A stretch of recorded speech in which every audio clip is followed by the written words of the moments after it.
Sveiki. Sveiki. Šitą vaizdo įrašą darome vieno iš mūsų žiūrovų prašymų. Ir šitas video bus apie santykius. Ne apie politiką, ne apie dar kažką, bet būtent apie žmogiškus santykius. Santykius tarp vyro ir moters, kaip palaikyti juos. Ir tas žmogus, jisai rašė komentare, sako, na negi pas jūs ten viskas taip gražu, na negali tai būti. Sako, papasakokit, kaip jūs pykstatės. Tai nežinau, kaip jūs... Laukia, gal žiūrovom reikia parodyti tą randą nuo keptuvės, bet jau užgyjo, nebus ką rodyti. Aš dabar esu užsimaskavus medinę va čia, po pakių. Bet gerai, nesimato, prašau, neatskirti. Gera pudra, tikrai gera. Šiaip, iš tikrųjų, man įdomu, kaip žmonės įsivaizduoja mūsų, kaip čia, barnius. Labai paprastai pasakysiu. Kaip atrodytų mūsų muštynės suvaidinimas? Aš pasakysiu atvirai, pas mus namuose peilių nėra, jau nebėra po paskutinio eglės įsišokimo. Peiliai yra panaikti, plastikiniai peiliukai yra ir mediniai tokie. Buvo iškviesta policija. Jo, buvo iškviesta. Ne, jeigu kalbėti rimtai, visiškai kad ir vėl nepagalvotų žmonės, kad mes čia rimtai taip kalbam, nes po praeito video apie Heloviną daug buvo patikėjusių, kad mes iš tikrųjų švenčiam Heloviną. Nes mes pradžią pradėjom tokio per sarkazmą, su jumoru 2 minutės ten ir žmonės pažiūrėjo 1 minutę, jie jungė lauk ir palaikė mus eiliniais moliugagalviais. Tai va, norim pakalbėti apie rimtus santykius. Esmė yra pati, kaip išlaikyti santykius ir tiesiog gyventi darnoje. Aš galėčiau pateikti savo pavyzdį, Eglė turbūt papildys, arba Eglė kalbės, aš ją papildysiu, bet pati esmė yra užsiduoti savo tikslą, kad santykiai yra svarbiausia. Ne savo egoistiškumas, ne apginti savo kažkokią tiesą, nebūti savanaudžiu. Santykiuose yra svarbiausia nebūti savanaudžiu. Ir bet kokį veiksmą darant, bet ką reikia visada galvoti apie antrą pusę. Kaip tai atsilieps, kaip sureaguos antroji pusė. Netgi negalėčiau vardinti taip kaip antroji pusė. Tiesiog žmogus yra vienas ir yra kitas žmogus. Tarkim, jeigu vyras kažką daro, kaip tai atsilieps jų santykiams, kaip į tai sureaguos jo žmona. Ar tai neįžeis. Ir tarkim, yra gyvenime situacijų, kada žmonės tiesiog susipyksta, susierzina. Gali būti daug priežasčių. Visų pirma, gali būti ir tas pats nuotaikos nebuvimas. Gali būti, kad kažkas nuotaiką sugadino tame momente. Moterims hormonai keičiasi per visą mėnesį. Taip, yra daug situacijų ir visų pirma reikia pasistengti suprasti ir antrą pusę. Kada žmogus erzinasi, susinervina, reikia pasistengti suprasti, kas iššaukia šitą konfliktą, tarkim konfliktą. Reikia ieškoti iškart priežasties. Iš karto reikia pagalvoti apie priežastį. Kodėl taip atsitiko? Kodėl? Ir reikia iš karto bėgti nuo pat pradžių. Reiškia, kažkur buvo padaryta kažkokia klaida vieno ar kito žmogaus. Bet tai nereiškia, kad reikia stengtis iš vis gyventi be kažkokių tai konfliktinių situacijų. Aš manau, kad tai būtų gal ir net nelabai normalu, nes žmoguje egzistuoja tos emocijos, egzistuoja ir pyktis, ir liūdesys, ir įvairiausių tų emocijų, ir teigiamų, ir neigiamų. Mes jas taip įvardinam, teigiamam, neigiamam. Bet tiesiog reikia suprasti, kad tai vyksta, kad tai yra natūralu ir aš nežinau, ar egzistuoja apskritai tokie santykiai, kur iš vis nebūtų jokių konfliktų, nebūtų jokių pykčių, niekada viskas būtų taip tobula. Pavyzdžiui, pas mus nėra taip, kad niekada mes nekonfliktuotume, niekada nesipyktume, bet man vis tiek tie santykiai, jie yra tobuli tokie, kokie yra, nes netgi kartais ir po to pykčio tu pradedi dar labiau vertinti tą žmogų, pradedi dar labiau jį mylėti, supranti, kad galbūt tu padarai klaidą kažkokią, ar jis padarė kažkokią klaidą, tada susitaikot ir ta meilė tampa dar stipresnė. Tai jeigu nebūtų tų tokių nuosmukių, galbūt nebūtų džiaugsmingi tie tokie pakilimai santykiuose, kai tu paskui džiaugiesi labai to žmogumi ir tik tai patyręs tą liūdną pusę, tu tada gali džiaugtis ir suprasti tą gerąją pusę. Taip yra pasaulyje, yra tie poliai, yra šviesa, tamsa ir jie tarpusavėje mainosi ir tiesiog mes turim pripažinti, kad ir ta pusė egzistuoja ir tiesiog priimti tai. Dažnai žmonės susipažinę, jie būna tiesiog netikruose santykiuose. Pripažinkim, kad tie pirmieji susipažinimai, ta draugystė, ta euforija, tai nėra meilė. Tai yra tiesiog pirmi kontaktai ir per pirmuosius kontaktus žmogus visada nori save pateikti geriausiu. Savo geriausias savybės. Savo geriausią versiją. Jo, savo geriausią versiją. Jis netgi bando meluoti. Tas toksai šventas melas. Ne tai, kad meluoti, tiesiog bando nuslėpti savo trūkumus. Bando nuslėpti. Bet tai yra laikina. Praeis mėnuo, 2, 3, pusę metų praeis. Jūs metus tempsit, vis tiek išlys tos savybės. Tai yra didžiausia klaida, kurią daro žmonės tik susipažinę. Kita yra turbūt pati svarbiausia klaida, kurią daro santykiuose žmonės, jie tarpusavį nekalba. Jie nediskutuoja. Tarkim, yra problema kažkokia, jie dažnai susipyksta ir nutyli, nusibosta būti tame pyktyje. Galima parą būti, 2, 3, ten kiti būna savaitę nesikalba ir po to vėl pradeda kalbėtis ir toliau gyvena. Bet ta problema, tie kivirčai, kurie buvo įvykę, jie yra nustumiami į šalį, pamirštami ir yra gyvenama toliau. Tai yra pati didžiausia klaida. Susipykot, gerai, papykot, ten kas valandą, kas 15 minučių, man 15 minučių užtenka, aš ilgiau kažkaip nelabai moku, neišeina. Ir po to jau susitaikoma, ne? Ir susitaikius pirmas darbas, neatidėliotinas darbas turi būti, sėdima prie stalo, kaip aš sakau, ir ant stalo padedama šitą problemą.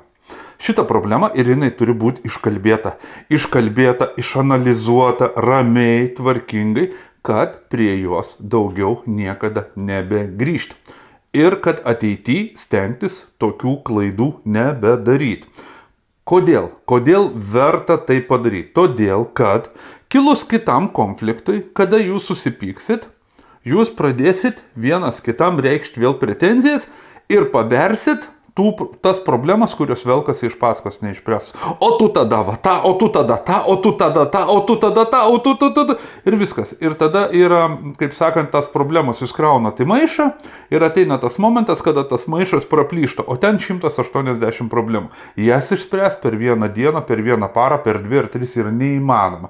Todėl reikia kiekvieną kartą, nors mažiausiam kažkokiam kivirčui, nesutarimui, reikia imti tą problemą, ieškoti priežasties, kodėl jinai įvyko ir taip toliau, išsikalbėti ir sutarti, kad daugiau jūs prie jos niekada nebegrįšit ir viens kitam priekaištų nebereikšit ir jos nebeprikaišiosit. Ja tiesiog išmetat į šiukšlių dėžę. Arba kaip kompiuterį būna, šiukšlių dėžė išmetat ir ištrinat šiukšlių dėžę, kad būtų švari. Viskas.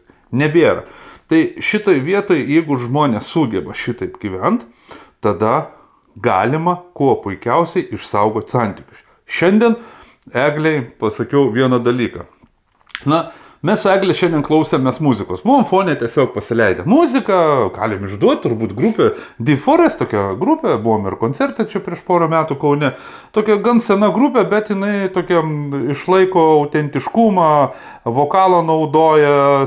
Gili tokia muzika, tokia tikra muzika. Jo. Ir mums šitoje vietoje sutampa skoniai, sutampa pažiūros ir mes abudu galim tą muziką pasileisti namuose, jinai gali groti fone ir mes galim dirbti kitus darbus ir jinai mus neerzina.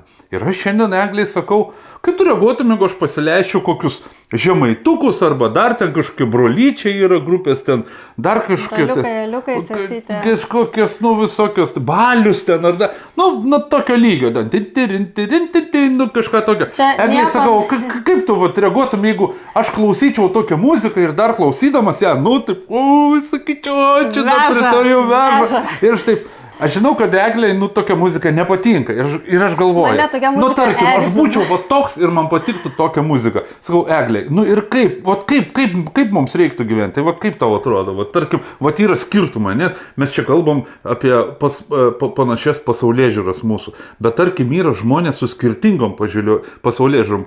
Pabandykim padėlioti, kaip tokiem žmonėm gyventi kartu. Ne, visų pirma, tai, nieko tokio, jeigu jūs klauso ten to žemaitukus ar kažką, tai kiekviena muzikos skonis skiriasi, bet problema kyla tada, jeigu vienam patinka tokia muzika, o kita tokia muzika erzina. Tai ką tokiu atveju daryti? Aš galvoju, tiesiog tada reikia atskirai klausyti su ausiniam tokios muzikos vakarais. Nes, tiesiog reikia gerbti ir tą kitą žmogų. Turbūt kitos išeities. Jeigu jam išūš ausis ir jis, tiesiog... erzins tiesiog. Erzins, tai geriau, jeigu jūs mylite tą žmogų, tai geriau turbūt su ausiniam klausyti. Bet pati esmė, aš manau, kad, kuriant santykius, ypač pradžiai, išsiaiškinti, pirmiausia, pačiam išsiaiškinti, ko jums reikia iš tų santykių. Ir tada išsiaiškinti, ko kitam žmogui reikia iš tų santykių. Ir tarpusavėje išsikalbėjus, kokie yra esminiai svarbiausi dalykai santykiuose. Jeigu sutampa esminiai dalykai, tai aš manau, tos detalės, ten muzika, visa kita, jos nublanks ir į antrą planą kažkur. Jo, galima rasti išeičių, tai ausinės užsidėsi, tai kitam kambarį pasiklausysi, arba mašinai važiuodamas vienas pasiklausysi, jeigu nori pakaifuoti. Bet Eglė čia labai gerai užsidavė toną ir aš noriu pasakyti, kad pirmasis pasimatymas, ar tai augesnio žmogaus, ar jaunimas susitinka, turi būti darbinis. Pirmasis yra darbinis pasimatymas. Per šitą pasimatymą jūs atsisėdat, nevaidina ten koks jūs geras, kaip jūs ten, ten bla bla bla. Iš karto viziją savo, kaip jūs įsivaizduojat gyvenimą, kaip jūs norit statyti savo gyvenimą. Ar jūs norit gyventi kaime, auginti savo daržovės, ten gyventi sveikai, jūs norit gyventi švarioje aplinkoje, ar jūs norit gyventi mieste, ar jūs norit gyventi palėpiai, ar jūs norit turėti nuo savo didelį namą su baseinu, ar jums užteks 50 kvadratų namelio su šuliniu ir tiesiog turit savo vizijas padėlioti. Nes žmonės, kada susitinka, jas dažniausiai kalba apie savo pomėgius, apie kažkokį charakterio būdus. Esmė turi būti, kaip jūs įsivaizduojat gyvenimą. Ir tarkim, susitikęs žmogus, jis pasakoja apie savo pomėgius, ten, ką jis mėgsta, kokią spalvą jam graži. Bet tai irgi svarbu, pavyzdžiui. Svarbu, bet įsivaizduok, jeigu ta antra pusė negali gyventi, jokių būdų niekad gyvenime nesutiks gyventi kaime, o to žmogus nemato ateities mieste ir jis tik tai kaime įsivaizduoja gyvenimą. Tai kam tu kalbėsi apie tas spalvas? Šitoj vietoje aš manau, kad gali keistis pas tą žmogų požiūris su laiku gali keistis, tu gali jį ir įtikinti galų galiausiai. Ne tai, kad įtikinti, tiesiog argumentuotai paaiškinti, kad tai yra geriau. Jo. Visur turi būti logika santykiuose.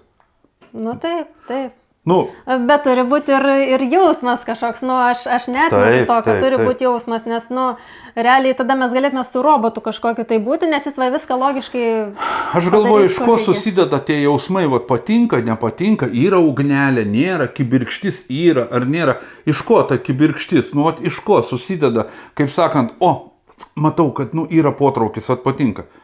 Aš manau, kad čia jau yra aukštesni dalykai, galbūt energetinėme lygmenyje, arba sutampa tos vibracijos vadinamos, arba nesutampa tie laukai. Ir tu automatiškai nuo vieno žmogaus iškart kuo tolyn, norėsi nueiti kuo toliau, o kitas kažkas traukia tame žmoguje. Tiesiog yra psichikos tipai, kada tu sutinki žmogų ir tu matai, kad jis yra energetinis vampyras, iš tavęs tik siurbia energiją. Yra toks žmogus. Aš tokiu žmogum negaliu ilgai būti. Aš galiu ten valandą pasėdėti reikalo esant, ten jokių konfliktų neiššauk nieko, bet tu jauti, kad žmogus yra tiesiog energetinis vampyras, iš tavęs siurbia energiją. Tu iš jo nieko negauni, jis yra energetinis vampyras. Kiti žmonės, pavyzdžiui, yra uždari tokie, jie tik tai traukia iš tavęs informaciją, nori sužinoti apie tave, o apie save nieko nepasakos. Tai yra visokių tipų žmonių, psichikos tipų. Yra, kaip sakant, ir niekšų, ir tai... Tai tu susitikęs, taip visų pirma, va tie energetiniai, jeigu sueina, va tie, o po to jau visa kita yra detalės. Bet sakau, pirmas susitikimas, aš vienareikšmiškai, turi būti darbinis. Neturi būti kažkokių iliuzijų, apgaudinėjimų. Dažnai merginos per pirmą pasimatymą tokios bando įsivaizduoti neprieinamos kažkokios. Čia yra vaikiški žaidimai, čia yra toks... Bet žinok, aš ir galvoju, kad tai būna, jaunam amžiui. Kuo vyresnis žmogus, jis tuo paprasčiau ieškosi savo antros pusės ir būna viskas daug, kaip čia pasakyti, ne taip gražiai galbūt, tiesiog tiesiai prie reikalo, ko tu nori iš gyvenimo ir kaip tu įsivaizduoji tos santykius. Čia gal labiau vaikystėje, paauglystėje tokie būna kažkokie... Na, pavyzdžiui, aš susitikęs su Eglė iškart nupiešiau savo viziją, sakau, ar tu sutiktum gyventi kaime, sodyboje, tą, sudėliojau ir nespaudžiau, tiesiog, matau, nes aš žinau tiksliai 100%, kad aš į miestą niekada gyvenime nebegrįšiu ir niekada mieste negalėčiau gyventi. Na, tiesiog, aš jau toks, ne? Ir man būtų didžiausia kankinė gyventi tame triukšme, chaose, kamščiuose sėdėti ir taip ir. Ir aš pastebėjau, kad Eglė neišsigando to, nors pati iš miesto, ne, iš Vilniaus. Aš nemažai praleisdavau laiko ir kaime. Jo, tu susijęs su gamta. Ir tau logiškai susidėlioja, kad vis dėlto kaime gyventi žmogui, kaip žmogui, yra sveikiau, geriau. Tai yra natūrali aplinka. Taip. Tai va, ir neišsigando, todėl pradžioje. Vaidui, pavyzdžiui, šitas dalykas buvo labai svarbus. Kitam žmogui kažkas kito, čia nebūtinai, kad tokie... Jie gali susitikti, sakyti, miesto, jo būtų, sabul būtų, viskas tvarkoja, reiškia, šitoj vietoj konfliktų nebus. Jie gali gyventi du būti, palėpiai gali gyventi, sodo namelį, gal susitik žmonės, kurie norės iš vis gyventi priekoboj namelį ir keitinėti vietą. Viskas tvarkoja, bet turi būti vienodas supratimas, panaši pasaulyježiūra. Ir aišku, susideda iš visų kitų dalykų. Ir kitas dalykas, sakykime, jūs išdėsto tam žmogui, kokie yra jūsų svarbiausi poreikiai santykiuose, tas žmogus irgi savo išsako ir tas žmogus turi irgi pasverti, ar jis gali išpildyti tuos jūsų poreikius ir ar jūs galite išpildyti jo poreikius svarbiausius, tuos, kas jums svarbiausia yra santykiuose. Vieniems svarbiausia yra artumas, sakykime, kitiems yra svarbiausia kalbėtis, kitam ten yra svarbu santykiuose, nežinau, įvairiausi yra tų. Aš galiu pateikti keletą pavyzdžių, kada, pripažinkime, aš žiūrėjau į moteris, kaip, su tikslu su jie pradėti kažkokius santykius ir toliau gyventi. Ir aš tiesiog pabendraudavau. Facebook'e dažniausiai tie pabendravimai tokie būdavo. Ir dažnai, kada sutikdavau moteris, kurios jau buvo vedusios, aš dažnai sutikdavau pas moteris labai mažus reikalavimus. Turiuomenį, kurios jau turėjo santykius. Jo, man tiesiog... Ne tai, kad vedusios moteris. Jo. Dažnai būdavo ir vedusios nelaimingai, vedusios tokios nepatenkintos ir buvo visokių, tiesiog bendraudavau, tikrai esu su daugeliu pabendravęs. Ir sako, man tai svarbiausia, kad negertų ir nemuštų. Ir man tada, mintis... Kiek nedaug tai reikia kito moterių, kad negertų. Pasisekė vyrui tam, kuris gali tai išpildyti. Aš tai alkoholį iš vis nevartoju, padedu žmonėm, kurie turi problemų su alkoholiu. Ir man tada keista, iš vis pasidaro gerai, kad negertų ir nemuštų. Tai reiškia, jinai gyvena su žmogum alkoholiku, kuris ją pastoviai muša. Jos svajonė yra turėti vyrą. Ir kada tu jau automatiškai žinai, kad tu ieškosi moters, kuri nevartoja alkoholio ir taip toliau, ir tu jau dėlioji gilesnius dalykus.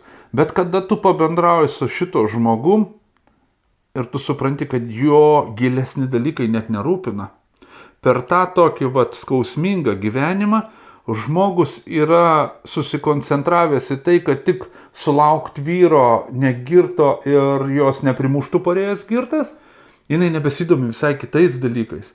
Žmogus ir atitolsta. Jei tai yra svarbiausia, ir tai yra suprantama, ir tai yra natūralu, kad ir kodėl mane atstumdavo tos moterys, man jos nepatikdavo. Kodėl aš pasakysiu? Tu bendrauji ir jinai kalba tik tai apie tai, kaip čia reiks mėnesio pabaigoje susimokėti už kažką, kaip čia reiks maisto nusipirkti. Tokie buitiniai dalykai. kada tu pradedi gilesnius dalykus apie muziką, kokią, tarkim, muziką, tu, man nesvarbu, kokią muziką. Visa kita žmogui yra nesvarbu. Ir tada tu supranti, gerai, pradėsi santykius, tu negeri, tu nerūkai, tu jos nemuši, o ką tu su jie dar veiksi? Negi jinai sėdės ir į tave žiūrės ir džiaugsis. Ne. Ir jeigu tu domiesi kažkokiais kitais dalykais, gali būti, kad jai tie dalykai bus visiškai neįdomu. Jinai tik tai džiaugsis, kad namuose yra vyras, kuris, tarkim, uždirba pinigus, pareina negirtas, nemuša ir visa kita yra svarbu. Bet tu neturėsi žmogaus, kuris tave pildytų, su kuriuo galėtum 24 valandas per parą, kaip mes su Eglute atsisėdę pliurti, kalbėti, diskutuoti absoliutiškai visom temom, nuo ateivių iki santykių, muzikos, visa kita, politika ir taip toliau. Mums yra tai svarbu, kad būtų apie ką kalbėtis, kad ir kitas žmogus ir domėtųsi kažko ir pats domėtumės ir pildytum vienas kitą.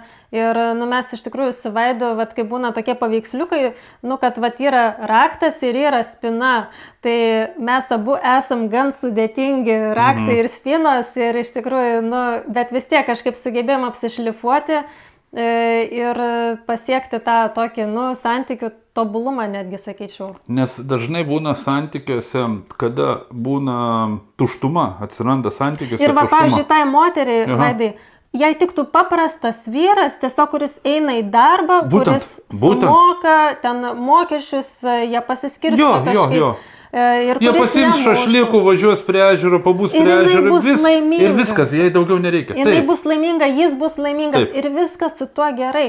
Bet jeigu kitam žmogui reikia daugiau kažko, tai iš to kito žmogaus, tai jau tokie santykiai nelabai paeis. Būtent. Ir dabar tuose santykiuose problema. Vėl atsiranda problema, tuštuma. Santykiuose atsiranda tuštuma.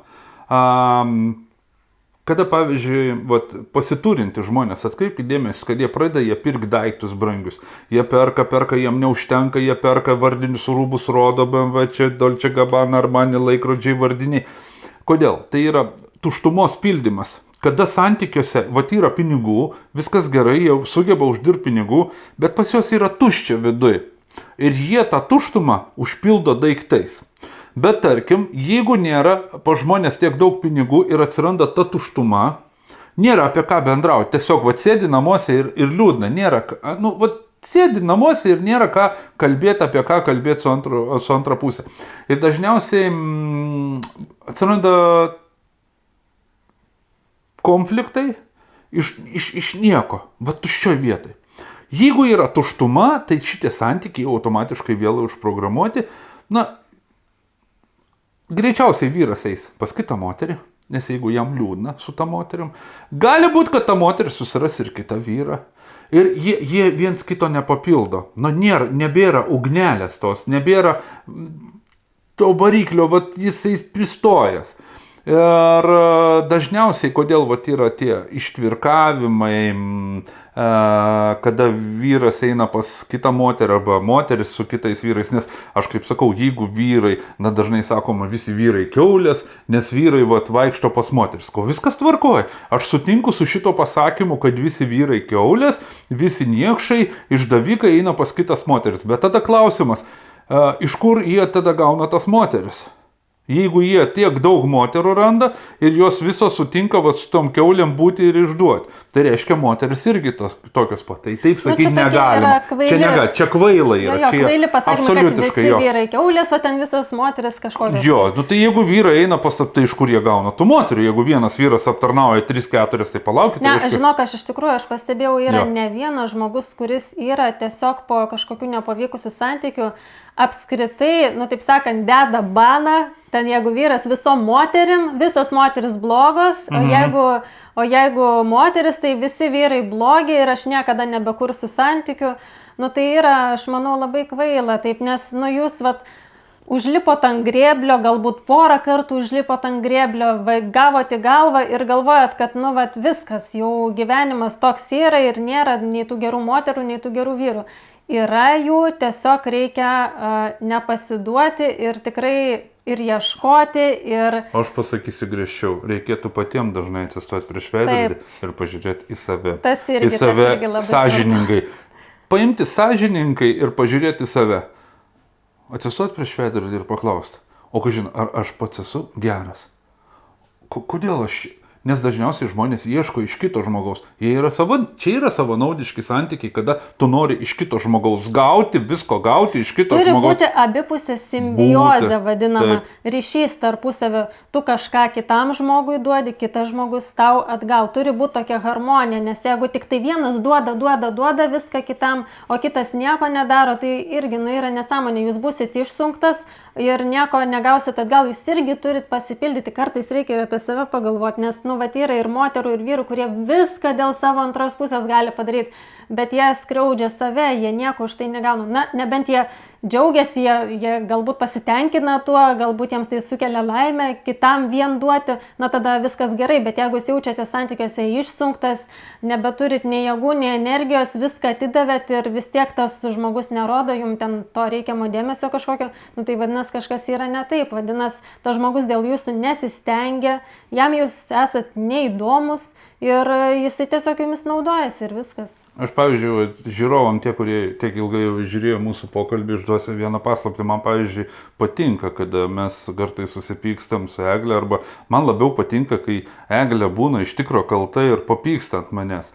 Aš tame momente, nesiveliu į konfliktą, stengiuosi taip nutilėti, neaštrinti, nekaitinti konflikto ir būnu laimingas. Žinot, kodėl būnu laimingas? Nes aš žinau, kad Eglė į mūsų santykių žiūri atsakingai, po to papykusi, ką jinai darys. Jinai apgalvos, ar jinai sąžiningai, gerai elgėsi, galbūt perdėtai pyko. Ir aš, jeigu matau jau sąžiningai, kad jinai perdėjo, aš žinau, kad jinai po to bus labai labai gera. Jinai gailėsis, jinai stengsis man prisigerinti, kažkaip jau padaryti kažko labiau, palepinti mane. Ir aš taip, kada jinai pyksta, taip, jau matau, kad pyksta, aš galvoju, oi, čia gerai, čia už kelių valandų, oi, čia man jau kažkas bus gero, aš jau žinau. Ir aš toks jau netgi laimingas, nes iš tikrųjų, tai yra normalu. Tai yra normalu. Aš irgi, kai užpykstu, Eglė turbūt gali patvirtinti, irgi po to gailiuosi. Netgi būna, dėl mažo kivirčio, man kartais ir 2 dienas tas toks, atsakomybė yra. Aš jaučiu atsakomybę, kad padariau ne taip. Ir būna, kad ir po 2 dienų paklausiu, gali būti dėl smulkmenų, ar Eglė, ar tu dar pyksti dėl to ir ano. Nes aš po to apgalvoju, aš esu tas karštakošis žmogus, taip, aš esu to tokio gruziniško temperamento, toks kurčiai, galiu, kaip čia dabar matėm per televiziją, ten vienas vyras pagavo moterį su savo žmona, su kitu vyru, tai nupjovė vyrui daiktą, per TV3 matėm internete. Ir, aš iki tiek gal ne, bet aš irgi taip pat karšto būdo esu ir aš kartais, tas toksai degtukas, ne, bet po to aš užgesu, nes degtukai labai trumpai dega, tai aš irgi, uždegėsi, jis ten viskas. Bet šiaip gal kartais ir geriau yra tą pyktį kažkaip, ir netgi ištransliuoti, negu laikyti viduj, nes tas viduj laikymas, jisai paskui pereina į ligas, į depresijas kažkokias dar kažkur, tu kaupi, tu nuolat apie tai galvoji ir galvoji, kaip čia man, Ta įtampa yra tiesiog žmogui dėl sveikatos nesveika būti tokioj įtampui, tiesiog tai gali persiduoti į daugybę ligų, širdies, taip, begalės, bet kurį organą gali pereiti ir tiesiog reikia išsikalbėti. Aš sakau, bendravimas, kalbėjimas, kad ir nepatogi tema, ar jeigu suerzino, tu turi paimti, išsisakyti, po to tik tai paaiškinti, kodėl tu tai darai. Ir antra pusė turi suprasti, kodėl žmogus taip elgiasi. O ne tai, kad tu čia nervinės. Yra problema, jeigu, pavyzdžiui, žmogus yra nekalbus ir jį prakalbinti yra labai sunku. Tai tada gali irgi kilti problemų, bet vis tiek tas, kuris labiau kalbesnis, jis turėtų stengtis vis tiek kažkaip prakalbinti, kalbėtis, bent jau kelius žodelius išgauti iš to žmogaus. Galima suformuluoti klausimus taip, į kuriuos tai reikia atsakyti taip arba ne, arba bent jau palinkčioti galvą. Nes pavyzdžiui, kai aš užsiimu tai žmonėm, kurie turi problemų su priklausomybėm, tai yra su alkoholiu turi problemų, Ir aš visada, kai tarkim skambina ten kokia moteris, oi mano vyras čia geria, čia turi problemas, ko viskas tvarkoja, galite atvažiuoti, bet, arba aš galiu atvažiuoti pas jūs, bet jūs turėsite dalyvauti šalia. Vaikų turit, vaikai turės būti šalia. Turit visi būti šalia. Ir kada tu kalbi su to žmogum, kuris vartoja alkoholį, ar tai vyras, ar tai moteris, ar tai senelis, ar tai sūnus, ar tai dukra, nesvarbu. Čia neįvardykim kaip vyrai, tik tai, kad daugiausia vartoja alkoholį. Deja, ne. Ir... Ne dėja, kodėl aš pasakiau žodį dėja. Ne, tai yra ne taip. Ir kada tu atvažiuoji ir bandai ieškoti, visada tu bandai ieškoti priežasties, kodėl žmogus vartoja alkoholį. Jis ne šiaip savo, nepaėmė, sugalvoja, o dabar paėmų, įsipilu ir vartoja. Ne, yra priežastis. Tai reiškia, žmogaus netenkina jo esamą būseną. Ir jis tą būseną skandina alkoholio pagalba, nes jis skandina kažkokias problemas. Ir kada tu ateini ir ten dažniausiai, vis tiek prieisiu prie to, kad dažniausiai skambina moteris ir išsikviečia vyras, ten viskas tvarkoja, va vyras čia geria, vyras čia blogas, va kiek va čia visai geria. Tai gerai, pasikalbam, kodėl geria.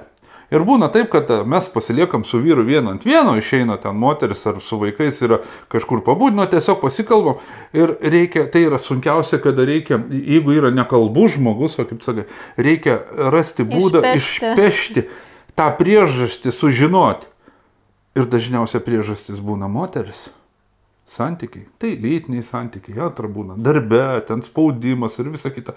Bet jie apie tai nekalba.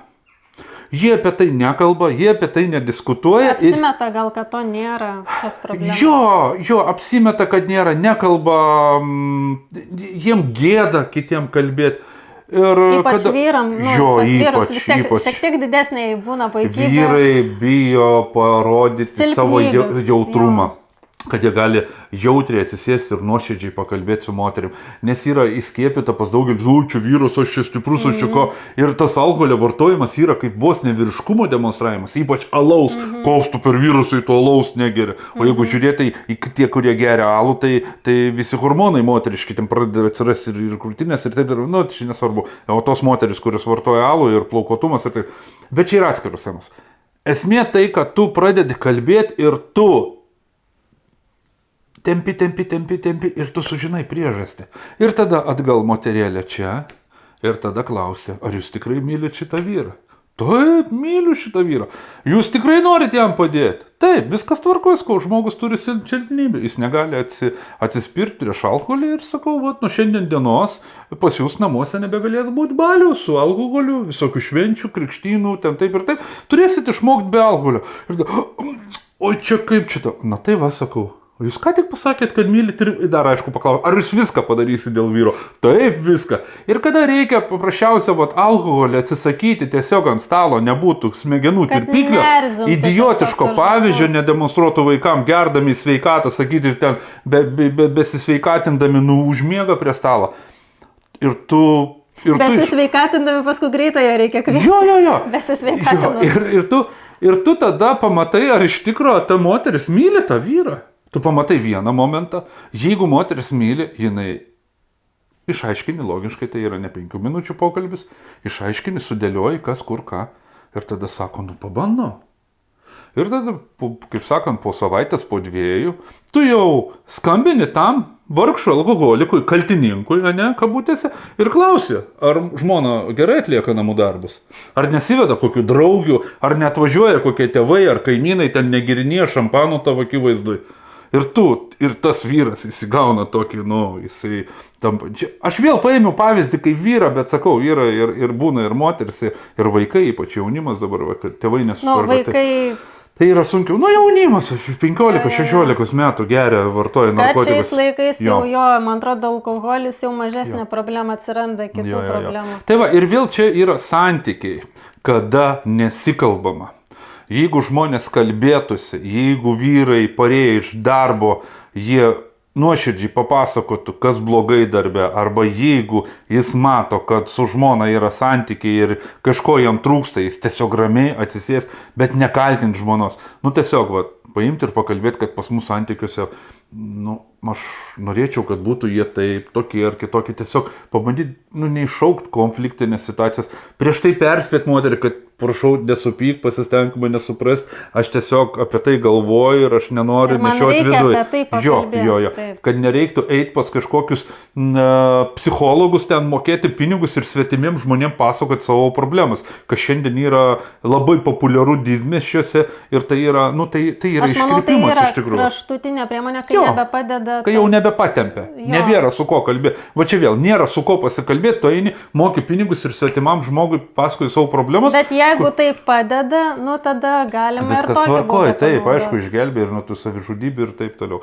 Tai va, tokia laidelė gavosi virš pusvalandžio, nebent Eglė dar ką nors nori dadurti. Ne, tiesiog yra svarbu, santykiai tas ir yra, kad tu turi ir dėl kito žmogaus pasistengti, kartais perlipti ir per save, per kažkokius principus, bet jeigu tu myli tą žmogų, tu stengsis palaikyti tos santykius, pasistengsi ir dėl kito žmogus. Aišku, kaip ir sakiau, turi būti ir grįžtamasis kažkoks ryšys, nes tai ir yra santykiai, simbiozė. Vienas tau kažką suteikia, ką jis gali suteikti, tu suteiki jam tai, ką tu gali suteikti ir tokia sintezė gaunasi. Bet dar kas, man atrodo, irgi labai svarbu santykiuose, aš nesu girdėjusi iš tikrųjų, kad vyras, iš kažkur tai iš aplinkos, kad vyras klaustų moters, pavyzdžiui, ar tau viskas gerai mūsų santykiuose, ko tau trūksta. Pavyzdžiui, aš tai gana dažnai girdžiu iš Vaido ir man netgi būna keista, kad jis tai daro, nes aš nesu girdėjus, kad vyrai taip darytų, bet čia yra žiauriai. Aš mažiausiai į mėnesį kartą 2 paklausiu. Jo, ir tada moteris tokia pasijaučia tokia mylima ir kad vyrui yra svarbu, kaip jinai jaučiasi santykiuose, ko jai reikia, o moteris mėgsta išsikalbėti irgi. Tai tikrai vyrai, paklauskit būtinai savo moterų, ar joms viskas gerai santykiuose, ar yra kažkas, ką jie galėtų moteris taip pat paklauskit savo vyrų, ne tik vyrai, moteris taip pat klauskit, ar jūs santykiuose viskas gerai.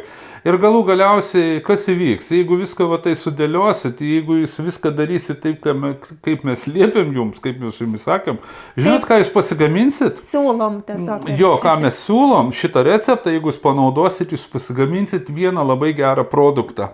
Labai gerą produktą, kuris vadinasi meilė.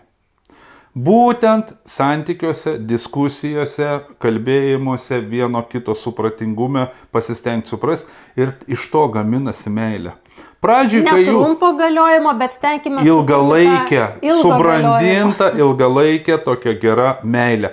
Nes pradžioje dažnai žmonės sako, oi, įsimylėjau. Tai yra neįsimylėjimas, tai yra susižavėjimas ir žmonės neskiria susižavėjimo nuo meilės. Todėl mes ir matome žiniasklaidai pranešimus, kada visokios tuštybės šou žvaigždės susipažįsta 2, 3, 4, 5 mėnesiai, po pusę metų išsiskiria, pusę metų išsiskiria. Būtent tas laikotarpis pusę metų yra, kai žmogus maksimaliai realiai gali slėpti savo vidinės tikrovės ir jisai vaidina kitokiu žmogum, bet po pusės metų pasirodo. Todėl tie santykiai dažniausiai po pusės metų ir išnyksta. Kodėl? Todėl, kad tik susitikę, jie apgaudinėja viens kitą ir jie gyvena iliuzijose, ne realybėje, o kada tu pereini iškart nuo pirmos dienos prie realybės, tu pradedi nuo pat pirmos dienos gabinti meilę, kuri gali būti pradžiai, tos kibirkšties gali ir nebūti, bet po to jinai susibrandina ir atsiranda. Nereikia santykiuose ieškoti meilės iškart. Kad yra meilė, nėra. Ne, meilė yra pagaminamas produktas. Čia tas pats, kaip jūs namuose šaldytuve turi kiaušinių lentynoje, miltų, turi dar kažko ir jūs iš to galite iškepti skanų pyragą. Arba duoną iškeptą, ne? Tai meilė yra kaip duona. Reikia labai daug ir žinoti, ir mokėti, ir turėti produktų, ir visą kitą sulipdyti, ir tada pasigamina meilė. Pradžiai tai čia yra toks susižavėjimas, apsvaigimas, netikra būsena, kuri yra gan maloni, tai pripažinsiu, man irgi yra buvę. Aš Eglę taip pat, kai pamačiau pirmą kartą, aš žavėjau, man buvo gera, man ta euforija, aš viską, bet aš tai sąmoningai supratau, kas tai per jausmas, kas tai yra tiesiog susižavėjimas, bet tai yra faina, pradžioje santykiuose yra labai faina, labai gera, tuo galima mėgautis, tai nėra kažkoks blogas dalykas, bet negalima tam pasiduoti. Visada turi šalia eiti protas ir logika. Tai va, aš baigiau. Eglė?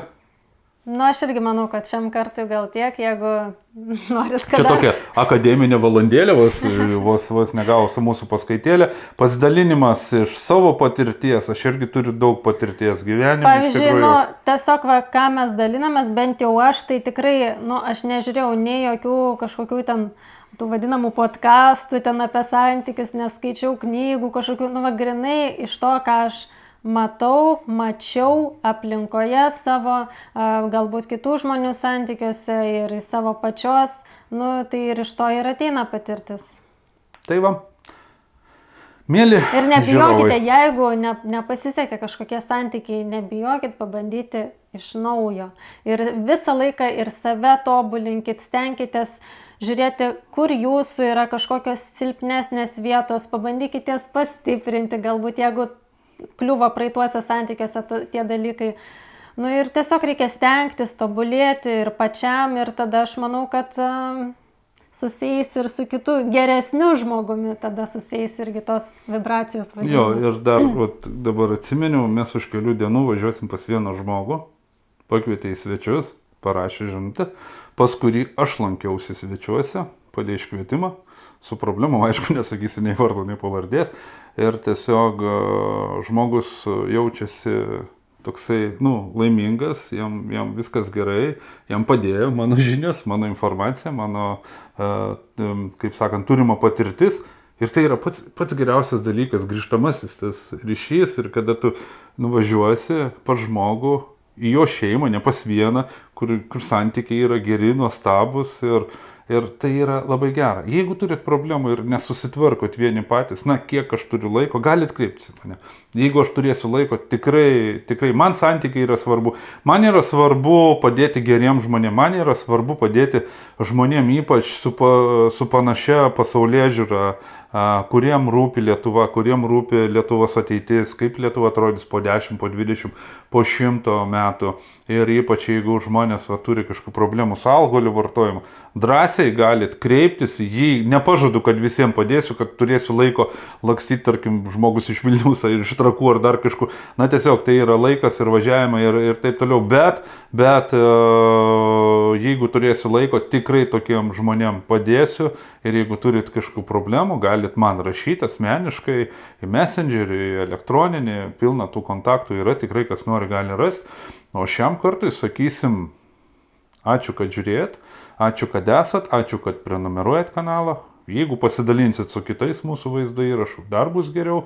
O jeigu paremsit mūsų veiklą, apačioj po vaizdo įrašų yra nuorodos, na, tai būsim labai jums dėkingi, bet tai yra daryti nebūtina. Čia yra iš geros valios. Kas nori ir kas gali. Kas norit, kas galit, nes tie, kurie užsiminėja tokiais dalykais kaip mes, suprantat, kad yra ir išlaidos, mes turim ir VŠI, ir vadinkime, jūs to kemperiu važiuoti, ir remontai, ir visa kita. Nu, tiesiog yra labai daug išlaidų, kurios reikalauja tiesiog atimti kažkokius tai dalykus iš šeimos, kur tu galėtum ten kažką nusipirkti, ne rūkį, bet tu išleidi tos pinigus tiem dalykam, bet negali pasiduoti ir negali sustoti. Tai tos išlaidos reikalingos. Bet tai, sakau, čia yra nesvarbu. Svarbiausia yra tai, ką mes pasakėm iki tos vietos, kur pasakėm, kad galit paremti. Tai yra svarbiausia. Tai šiam kartui tiek, iki kitų kartų. Ate. Iki.